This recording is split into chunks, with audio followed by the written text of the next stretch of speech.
Hello again, everybody. I'm Jeremiah Reiner, and thank you for listening in to a brand new episode of Deeply Rooted.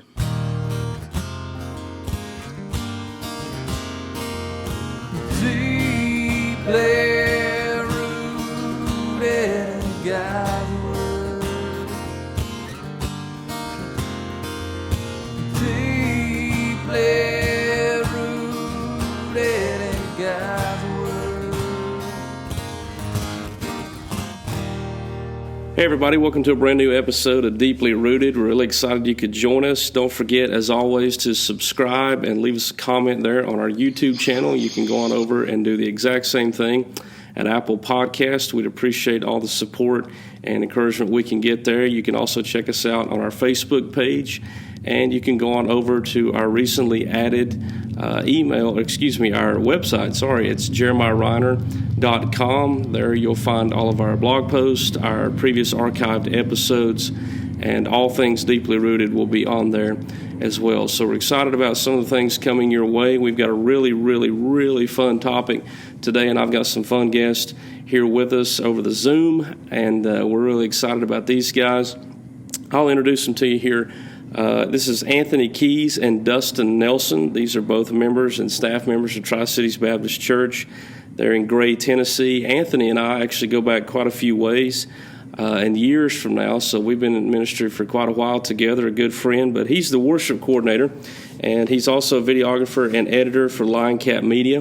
Him and his lovely wife, Sam, they're the proud parents of Bear. How old is Bear, by the way, now? He's four and a half. 4.5. That makes me feel going old. on 55. He's that old. Dustin is the communications coordinator for Tri-Cities Baptist, and he is also a designer for Creative Cat Graphics. He and his wife, Becca, are the proud parents of 4 boys. So if you thought you were busy, I don't know if you have it over this guy. So, Dustin, I don't know how you manage that, man. There's always something going on, you know? Absolutely.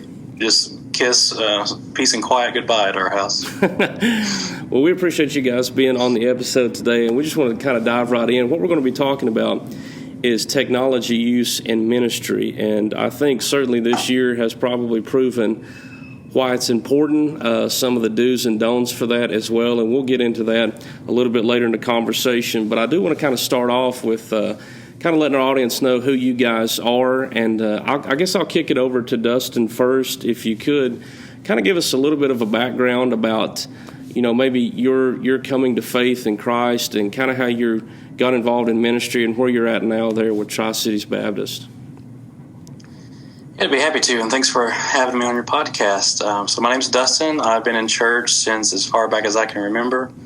I think it was my teenage years, 8th grade, I believe. I was at Neighborhood Bible Times, what our church called it. It's kind of like VBS for a small church, and I just remember hearing the gospel pretty clearly and pretty new then. So I was always familiar with the story of Jesus and things, but for that year, Jesus just opened my eyes, and I saw my need for a Savior. So that was in the 8th grade. But I really didn't know what grace was, even through college. But the Lord held on to me, and it was years in the making. So it was in the college when I really understood that grace is a gift, and Jesus saved me. So there was that, and how I came on to Tri-Cities was actually I lost my job at a bank, and I was working at a call center. And me and my wife had been doing some logos and things for the student ministry. And just the receptionist position opened up at the church. And I talked to our associate pastor at the time and said, hey, I'll answer the phones for you, and I can make you some logos at the same time. I knew enough to get my foot in the door, I guess, would be the best way to do it. I was by no means an expert, so they took a chance on me and kind of built the position from there, and I've learned and we've grown together. And that was 11 years ago. So you became the Pam Beasley of Tri-Cities Baptist Church. Yes, exactly. Anthony, like I said, you and I go way back, pal. Born and raised in Big Stone. Kind of tell everybody a little bit about your background and how you got to where you're at today. Yeah, so like you said, I grew up in Big Stone, Virginia. I was born in Virginia, and I have always kind of played music. My dad used to tell me that he remembers me singing when I was 3 years old. Of course, I don't remember any of that stuff. But for me, I grew up in church, but it was just really my grandmother wanted me to sing, and so I sang because my grandmother wanted me to, and I didn't understand anything about it, didn't really enjoy it at all. So when I was 13, my mom stopped making me go, which was, at that point, the greatest moment of my life. So I stopped going to church. And a couple years later, I became friends with the guy. And a couple years later, he started going to a different church and started inviting me. And at that point, I'm like, no, I know all about that. Like, I'm kind of done, And so he eventually convinced me. I went with him and just to work the Holy Spirit in my life. It was different one thing that drew me to that church was the fact that they had, the church I grew up in was I always say it was like, just hand claps and a cappella stuff. So this church had, drums, guitars, pianos, all these things that I'm like, oh man. So I came to know the Lord about 2 months after I started going there. And then the worship pastor, we would just kind of hang out. We had 2 services back then. So we would just kind of have the first morning service, go out and eat, and we would come back to the church until the night service.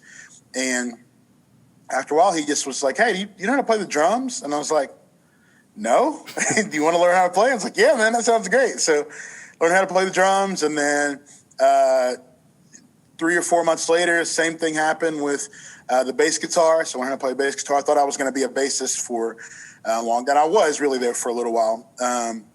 So anyway, music just kind of became my thing from there. I sang more in high school, started doing the choir thing. And then I got in a band. After I graduated from high school, we traveled around for a long time. And then in some of the traveling, I met a guy named Billy Wayne Arrington. And I'm trying to condense the story a little bit. But he did this thing called Beach Week, and I played at that. And my wife was actually on staff there one of the years that I played. And so we met a year and a half or so later, got married. And in the middle of that, kind of while we were engaged, she came to Tri-Cities, and then she was like, hey, this is a really cool church. Like, I really like it. And of course, in my arrogant mind back then, I thought, I don't know why you're visiting some other church, because when we get married, like, we're coming to my church, So thankfully the Lord had other plans, and so we started coming here, one, because it was kind of, we were under the radar. Nobody knew who we were. It's a bigger church. And so nobody knew that we, sang or did anything. It's really back home. You know this, like, after a while, everybody just kind of knows who you are. So it was really hard for me to go in any church without them being like, Anthony, you want to sing something, or you want to play? So it was nice to come here. No one knows us. And we really came here and just grew for about a year before we finally met the worship director at the time and kind of started getting plugged in that way. Awesome. Kind of catching us up here to current times, obviously, the word on everybody's mind, COVID and quarantine and all this kind of stuff going on. And I think, this year, probably more than anything, if we're looking at technology, it's exposed, I guess, probably some weaknesses in certain churches. And I think they've had to come to grips with some reality of the fact that, things may not be the same going forward. We may have to, call an audible here and look at some different avenues of ministry, or at least update ourselves on what we're doing. And so I think that's really motivated a lot of churches to do that. I think they've kind of saw the light, so to speak, and realized, hey, as Dustin and I were talking even before we recorded, there was a time when the radio was a significant tool. And then television somewhat came in and kind of replaced that, so to speak. And now here we are, with the internet and streaming services, and we can go down the list of a host of different things that are really kind of coming to the forefront. But I just like to kind of look at, and I'll start with you, Dustin, here for this one, to borrow a really cheesy movie line, but the good, the bad, and the ugly of what you guys have seen this past year with churches using or not using technology. Like, what have you seen, Dustin, that just kind of stood out to you this year? I think it's been pretty amazing to see, and particularly in my role, how valuable the communications coordinator became overnight. We went from no one knowing who I was or what I did on staff, even though I've been here like longer than almost everybody, to being indispensable. But I'm just teasing. But it's cool to see churches just really adapt to. I mean, you just roll with it. Churches can't just shut down and take a year or two off and pop back up in 2022. And God doesn't allow us to do that. So we just got to adapt and roll with it and see what happens. And a lot of churches, and our church, we figured out how to do that, whether it's through technology. And eventually I think we were closed for maybe a month and a half. Then we came back to in-person services, but we've kept up with doing our sermons via video. And some churches, if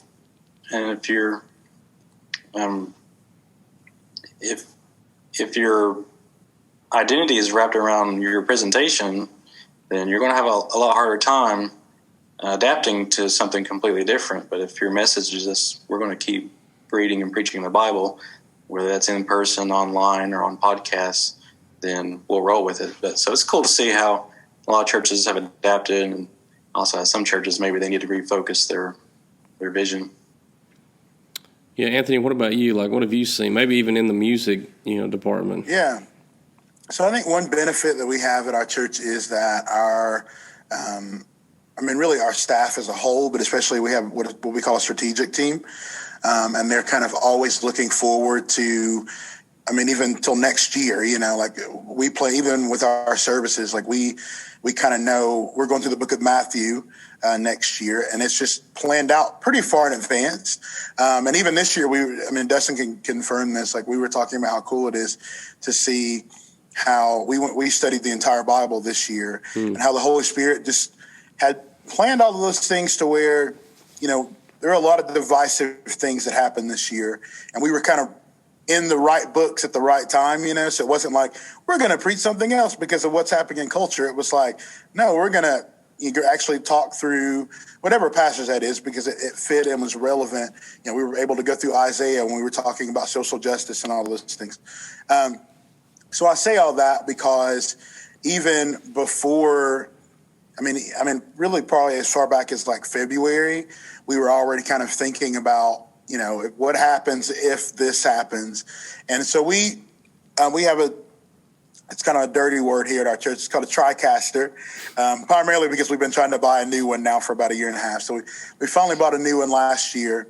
And it's really what enables us for our services to have multiple camera angles, to be able to run, quality sound into the recorder so we can get quality sound out there. I think that's something that's helped us is just already being prepared for that. So a lot of that we weren't using, but it was really just kind of like, okay, now we have to flip that switch to do that. So it wasn't this horrible planned thing. Of course, Dustin had to buy, or I don't know if he had to buy, but he bought a bunch of equipment to kind of help facilitate some of the videos that we do that aren't a part of the gathering time.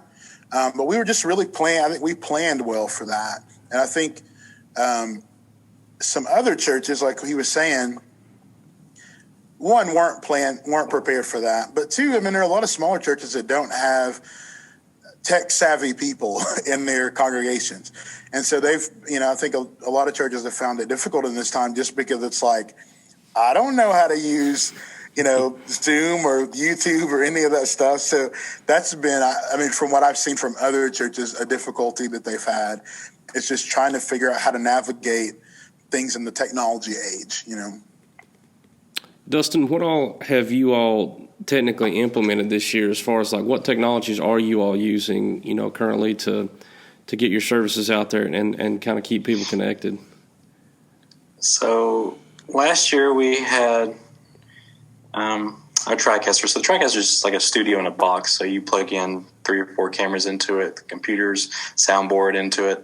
So it's really useful, but it's nothing that you have to have if you're a smaller church.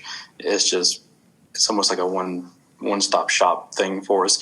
And we had it, and we had some decent cameras, but the sermon recording was kind of an afterthought last year, right? So we, Sunday morning, everyone came here and preached, and we put our sermon kind of out there onto the internet for archive purposes, and if you missed, you can go back into it. So that kind of flipped this year is to come to be like the primary way that most people would see the sermons. So we already had some of that stuff in place. We just got nicer cameras, and we had budgeted to get lights in our sanctuary anyway. So all of it together just kind of made the sermon look a little bit nicer, especially if you're going to sit and watch it every week. For some people choose to stay home, or some high risk people may stay home, and they can hear it better and see it more clearly than maybe a year ago.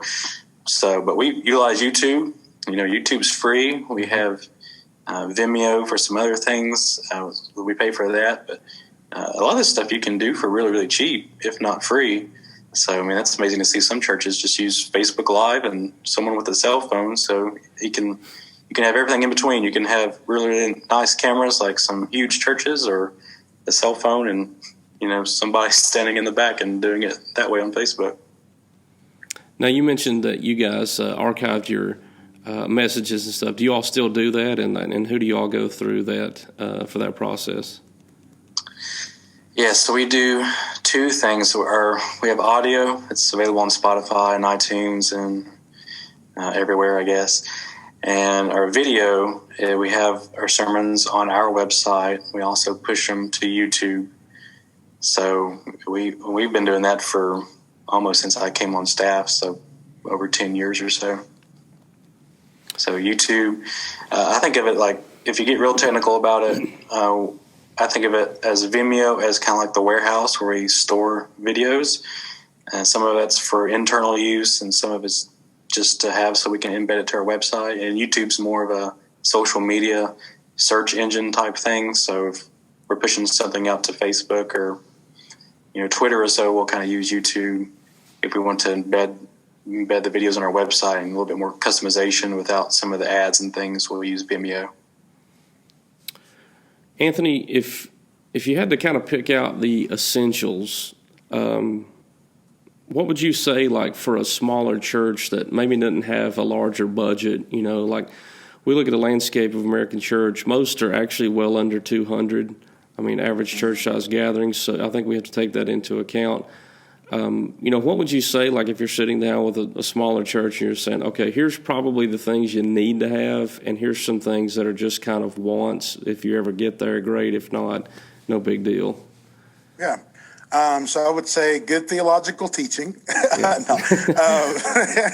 That's probably the most important thing. But you can really get by with technology's come a long way.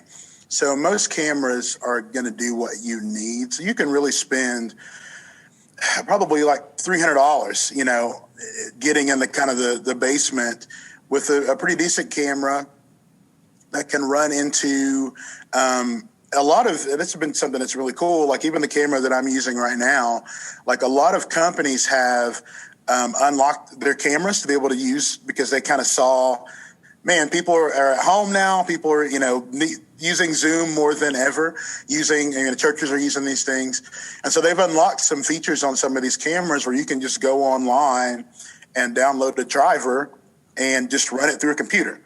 So even of course, this camera is a little bit more expensive, but you can buy a cheaper camera and one cable plugs it into your camera, and you'll need, you can buy an 8-channel mixer, probably $400, and run a room mic into that. So you pick up the room. So that'd be like bottom basement. You could probably get in with all that stuff around, assuming everybody has a computer at their church. Most people do.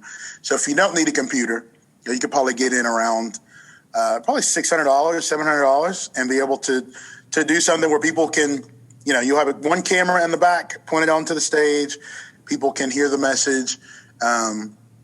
And hear the worship. And it's not going to be the best quality, but you'll be able to do it, Yeah. Where do you think churches are overspending?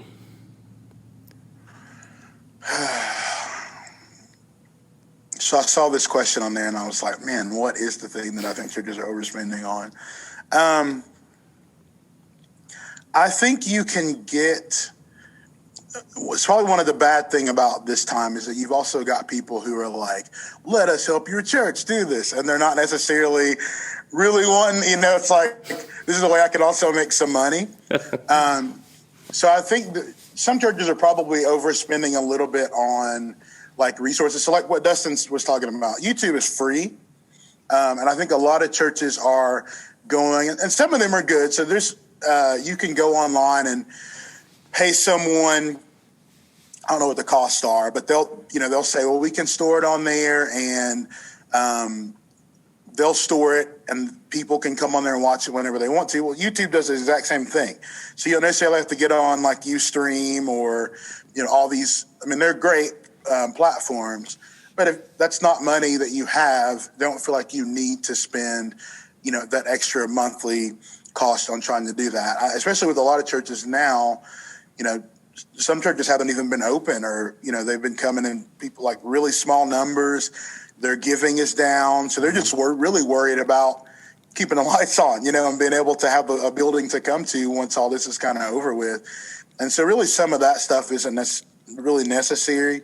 I think we talk about, having a TriCaster and all that stuff. Like, that's good for us. A TriCaster is like $2,000, and that doesn't do that. It's just a box, that runs everything that you have. So everybody doesn't need to spend that type of money on that type of thing, especially like you're saying, if your church is 100 people, 150 people, like that, it's not really necessary. I think all you're really trying to accomplish is giving people a way to be able to worship and, hear the message at home. And so I think some people put too much into that. Now, you touched on something that I kind of wanted to bleed into, so that was a great segue on your part. So you're welcome. It's as if he's done this before. But, I'll flip this one over to Dustin. But Anthony mentioned like online giving, and that's a pretty new thing for a lot of churches to hear that. I know this is kind of catching on pretty well in certain places. So I guess my question, Dustin, like, do you guys do that at Tri-Cities? And also, what other kind of technology changes do you see churches maybe having to make in the future? So, yes, we do online giving. We've done that for 10 years or more. It's probably one of the first things we did when I came on board. And we use PayPal. And there's been a lot of new things that come out. So you can, we don't do text to give, but there's more ways that you can give nowadays than you could have 10 years ago. We don't do that. We just have, you go to our website /give, and you can give however you want through that. And so then it gets into like a philosophical issue. Some people just want to set it up and be automatic and not think about it, and it just gives, and that way they're consistent. And then some people, giving is an act of worship, so we do want you to be mindful when you give. We don't want you just to not think about it ever, but so there's a balance on which way you go about that. And one other thing, let me add to what Anthony was saying is, so if you're a smaller church and you're trying to get into maybe some video and recording your sermons and things, and you have a budget, I would advise you to try and buy the different equipment with your budget that you can afford that all works together and works together well. So if you have like $1,000 budget, you don't want to buy a $950 camera and then because then your picture might be in 4K, but your audio is terrible and no one can hear you. So like Anthony said, if you start off smaller camera and get a mixer, then after you get the foundation set over the years, you can build up after that. That's kind of what we did. I think a lot of churches too, so this is a bad thing about the technology age. So it's really easy to go in there and look at just a church like Elevation, for instance, and go, man, our thing doesn't look anything like that. But it's like their budget, their budget for their media team is like $1.2 million or something like that a year, And it's like, you don't have a $250,000 camera, you don't have 10 of them around your room. So you can't really expect that. And I think another thing with audio is a lot of the audio. So big churches like that, you have a front of house guy who's running the sound that you hear in the room. And then there's another sound person who's just running audio for what you're hearing through your computer. And so they're mixing, because the mixes are separate. So they're mixing just for you at home. And then there's another person mixing for the people in the room. So I think a lot of churches need to come to the realization of that too. Like, don't necessarily shoot for the moon, because it's really expensive to do that. And just realize that do what you're doing well. So what we're called to do is to preach the gospel. It's obviously, like you're saying, like the whole reason we're doing this is because times are changing and technology is changing. So we want to be able to use those things, but really you want to be able to preach the gospel well and get that across to people. So if it's not, like Dustin's saying, if it's not 4K or 8K or, that's okay. I mean, that shouldn't be the important thing. Yeah, I think, this is kind of leading into, another thing I wanted to talk about, and you guys have done a great job of touching on it multiple times and referencing the fact that, you still can't compromise good theology and good teaching and good preaching. Because, again, at the core of it, this is what we do. This is what we're called to do. We're not called to shoot in 4K. We're called to be fishers of men. And if that means that we shoot in 4K, great. If that means we don't at all, then, so be it. But we still have a great commission with or without new technology. So, and I'll throw this one to Dustin here, but where do you draw the line with like innovation and trendy technology for ministry use? I think it's when churches try to get really too cute. And so we've been, I think, intentionally slower on some things just because we don't want to, or at least I don't want to just jump into every single trend that comes around. And so I'm always a little reluctant to jump on the bandwagon on things. So, we don't have a Snapchat or a Periscope and some of these things that some people can be on the front end of the trends coming and really utilize and do some great things. At the same time, it's like we can't spread ourselves so thin over every single thing that comes out that we can't do what we do well. So we're just going to stick to, a handful of social media. The video in the worship services, we were already doing that. We just tried to make it a little bit better with some newer equipment.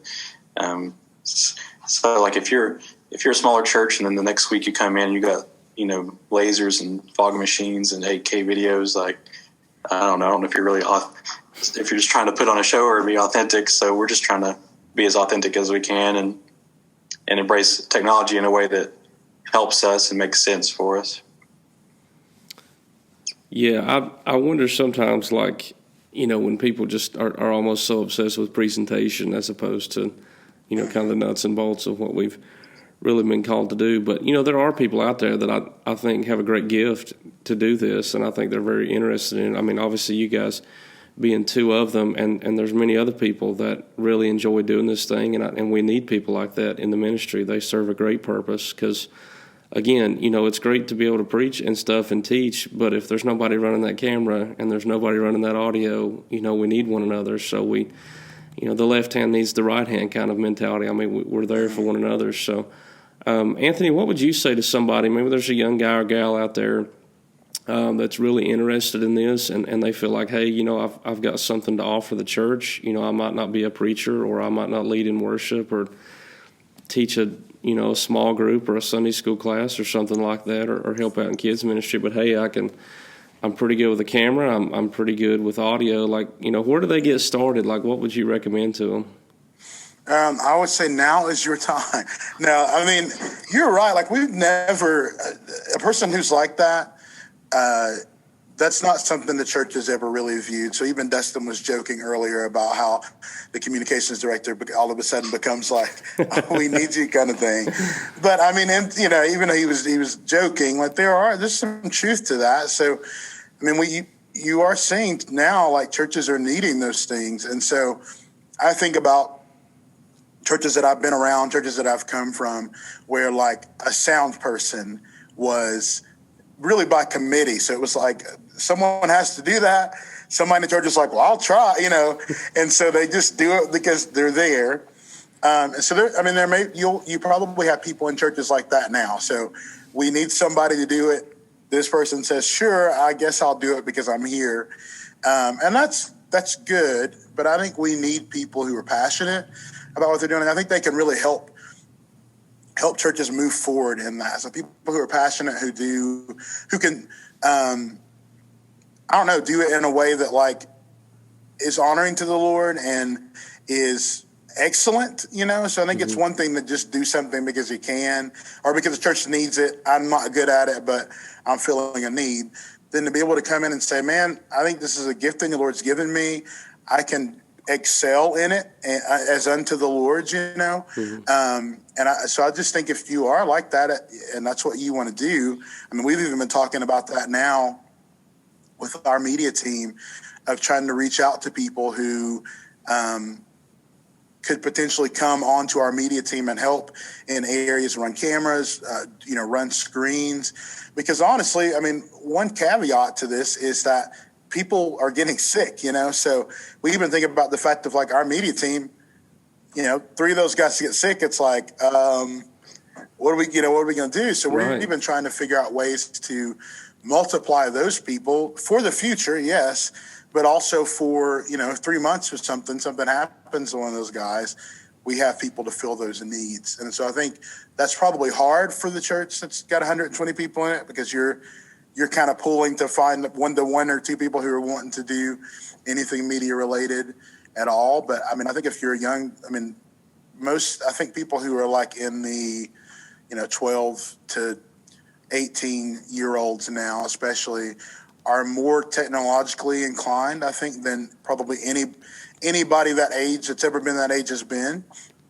And so, I mean, I think putting those passions to work, especially for the Lord, for your church, if you're plugged into a church, is just super beneficial. So I would just reach out to whatever that avenue is for you. So if it's your youth pastor, you're the pastor of your church, the kids pastor, whatever you have to do to kind of let them know that you'd be willing to help and do something like that, I think would be good.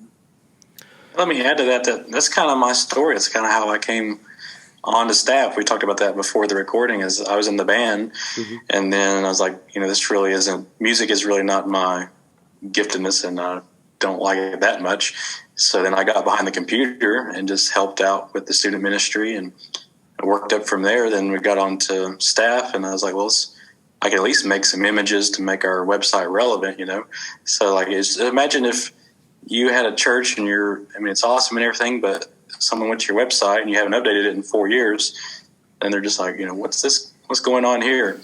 So yeah, there's somebody out there probably it's what they like to do. They don't want to be out in front, but they can be in the background or serving and just trying to make some things better like that. So yeah. Now, besides, kind of sitting under some people maybe in church, which is probably, the best route, I guess, is there any kind of training that you guys are aware of that people might be able to get into, or any resources out there that would be really helpful for anybody interested in that? YouTube, man. And so used to, like, film school was a big thing. People are going to film school. Now, no. I mean, even people who've went to film school or even in film school are like, you don't need it. So I think one trap to not fall into, and this is not really getting on a soapbox, but I think that helps people. So the bad thing about technology age, we have these cell phones that a new cell phone comes out every year, and there's this pull to like, I got to get that one. I got to get that new one. Instead of like sticking with the old reliable, iPhone 8 that's been working, just fine. So I think one thing that people fall into is, if you're a younger person right now and you're trying to get into doing stuff with cameras, with any type of technological thing, is you want to always get that next new thing, which I've discovered is like really what you should be doing is learning how to use what you have to the best of your ability to do that. Because really, technology is moving fast, but as far as like visual technology, you're really every 4 years, if you want to get a camera or something like that, that's probably good. But the one that comes out, if you bought a camera this year, the one next year is not going to be so much better that you need to get that one. So really a lot of it is just figuring out what you need to know. So if you want to, you want to specifically do that at your church, like for instance with me, like I shoot a lot of weddings. And so for me, a lot of that was like, let me go find people who have been doing that for 4 or 5 years, who are doing it the way that I want to do it. and watch some of their videos and learn how they're doing what they're doing. So for a person who's wanting to do that in church, it may be trying to find some videos on YouTube or Vimeo, people who are posting them saying like, hey, I work on the media team at my church and we shoot videos, and then you're just learning how they do those things. And it may be something where you say, well, I can't do that today, but it's something you can aim towards and work your way towards. So I would just say learning is the most important. Your equipment is not the most important thing. So get what you can get. If you go out and go buy I started on a Canon T3i. I think you can probably get one of those for like $150 right now. If that's what you have to get, start on that thing and just learn how to get really good with that camera. So whatever it is, if you're blessed to be able to go out and spend $6,000 on a rig, go do that. But don't feel like that's the important thing. Like the important thing is just getting good, getting knowledge of learning why the settings on your camera are important, why lighting is important. Like I even think with me, when I first started doing this, like I was dumb enough to think like, you just turn some lights on in the room. And it's like, no, that's not, now I know like that's not how you do that at all. So I think that's the thing, is just getting knowledge of learning how the craft works and getting as good as you can with what you have. And then eventually when you get better, you can buy more stuff and all that stuff. But good resources, I think, are just all over YouTube. I watch a lot of YouTube videos. I mean, especially when I first started, but I still do and still glean some things from those. So I couldn't agree more. I learned how to use Photoshop on YouTube and InDesign, how to edit some videos. If you're starting out with something and you don't know what camera to get, just YouTube it, and they'll have 4 or 5 cameras and compare them and show you the pictures and things. It's amazing. Yeah. Yeah, I couldn't agree more. Literally, as y'all were talking about that, I remember thinking on the first couple of episodes we did here at Deeply Rooted, and I mean, we are as non-profit as you could literally non-profit be. And so we lived, eat, and breathe YouTube, like trying to figure out what's the cheapest way to get this out there. But again, like you said, you'd be shocked how many people are willing to put some stuff out there and help other people, and it makes a massive difference. And so I know there's churches and church leaders that are probably going to listen to this.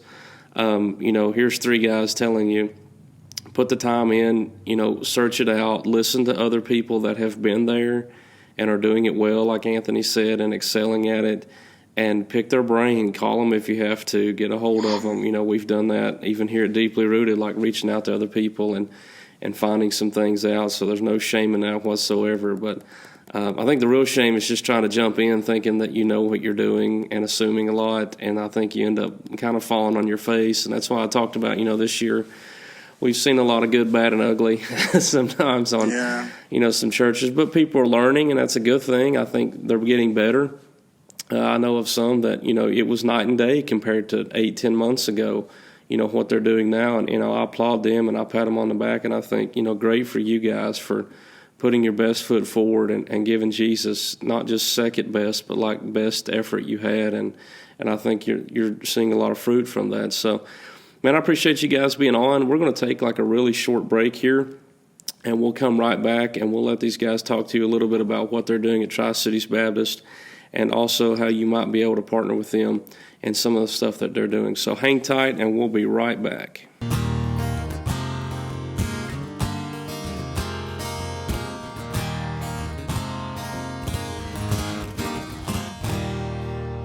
Hey guys, thanks for hanging in there with us. We're coming right back to you here and just kind of closing things out on this episode. We really appreciate Dustin and Anthony being a part of what we're doing here at Deeply Rooted. It's a great conversation with these 2 guys, and just want to flip it over to them for just a second to kind of let them tell you about what they're doing in ministry and some of the other things you can be involved with. So Dustin, why don't you walk them through a little bit about what you guys are doing at Tri-Cities and how they might be able to partner with you guys if they're interested in maybe coming to a service.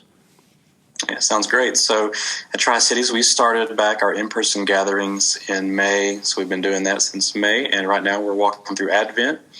We have 4 services, one on Saturday night at 6:30, 3 on Sunday morning at 8, 9:35, and 11:15. but we're walking through the season of Advent together. So we're in the book of Matthew, starting out talking about Jesus' first coming, being born, and coming to dwell with us.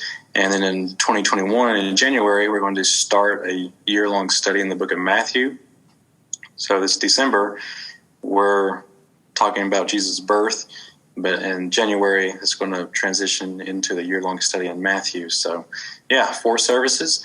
And you can also find us online at tcbchurch.org. It's Tri-Cities Baptist, tcbchurch.org. You can find some of our sermons and some upcoming events when we get back to that, all there online. Awesome. Now, Anthony, you had mentioned a little bit earlier in the conversation that you do a lot of videography. So why don't you explain, how people might be able to reach out to you guys there at Lion Cat Media? Yeah, so I am, Jeremiah said, owner, editor at Lion Cat Media. And so I do a lot of weddings. Really, my passion is for small businesses, especially nowadays. When all this COVID stuff started happening, my first thought was, friends that I had who just started, like there's a coffee shop in Gray that literally just started earlier this year. And I kept thinking man, I hope these places don't close. And so my work has really just been to help them make promotional content that's quality, that's not super, super expensive.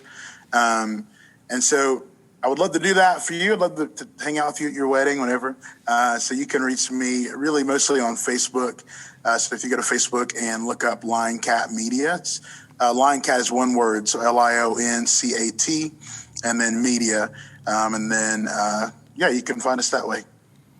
Now, I'll give a personal vouch. He actually filmed our wedding for us. So if you need any recommendation or reason behind it, you can talk to me and my wife. And I looked a whole lot better thanks to Anthony. It was really good editing. So, Dustin, back to you. We'll keep it with the cat theme. We were laughing about that earlier before we got on, but you work with Creative Cat Graphics. So explain a little bit about what you guys do there. Yes, about 10 years ago, my wife and I started Creative Cat. It's just a side business to make some logos. We specialize in for-print logos, designs. We do a lot of designs for road races around the area. So we've done the Turkey Trot design, Bluegrass Half Marathon. We've done logos for a handful of businesses. So you can look at them at creativecatgraphics.com and check them out, and we'd love to work with you. Awesome. Well, guys, I appreciate that. But one quick question, just because it's on my mind right now. Do either of you even own cats, or is this just a name thing? I did. We did own a cat, and he passed away in 2016, sadly. But he was orange, big fat orange cat. Big Garfield, yeah. So, I what's odd, my favorite animal, as far as wild animals go, are lions.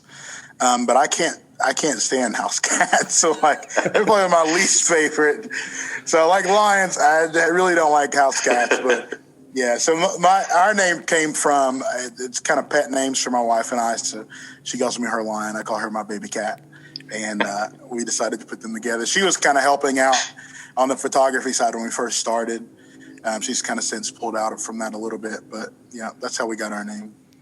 Well, on that little peek behind the curtain, we'll close it out before we get into Anthony's private life there. So, guys, we appreciate you being on. I really had a good time talking to you guys today, and we hope that people are able to be benefited by this. I think there will be churches that are looking for some help and maybe answering some questions. I hope they'll find it here. So make sure you share that with other people if you haven't done so. Again, go on there, find us at YouTube and on Apple Podcasts. You'll look us up at Deeply Rooted.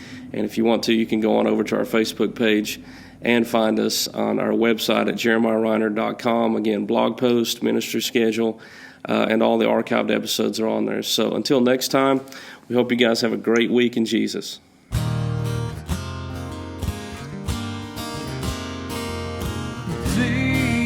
Play